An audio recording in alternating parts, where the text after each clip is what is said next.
Hi, welcome to day 2. So, Avocado Revolution.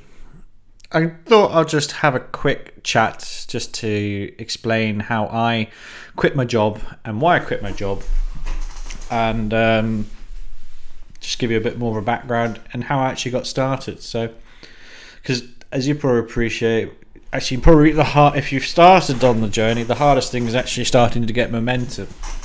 So it's just actually, just a little bit of feedback how I started, and it'd be great to understand if you can put some links, some comments down below, if any stories about how you could start or have started.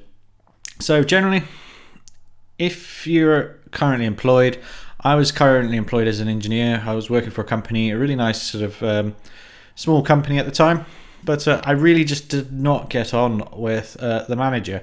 I could see that our sort of personalities was not mixing, and it really just didn't really help for a good working environment.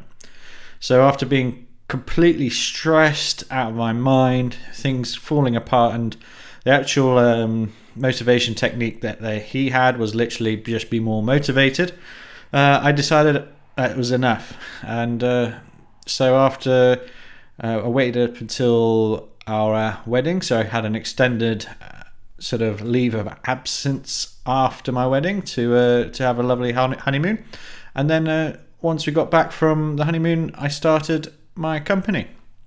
So the reason why I went straight into subcontracting is it was a good little stepping stone between sort of permanent employment and setting up my own company, because obviously I've never owned a company, run a company, or I hadn't got a clue what anything was about.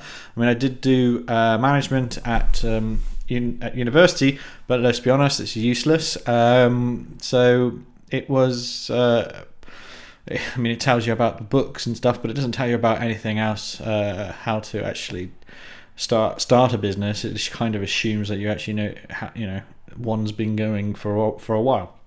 So quickly wrapping up really is that I started my business straight away from subcontracting, and I would recommend, unless you're going gun-ho, it was a good way of starting up, because it was a nice little stepping stone.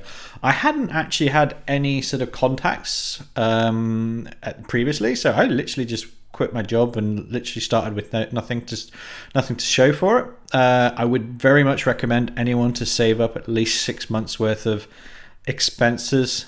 You don't have to have the same income straight at the beginning, but just as long as you've got 6 months expenses, that means you don't have to take every single job that's coming. But it was highly rewarding. I can remember the first job I actually got, I think I got paid 200 quid or something like that.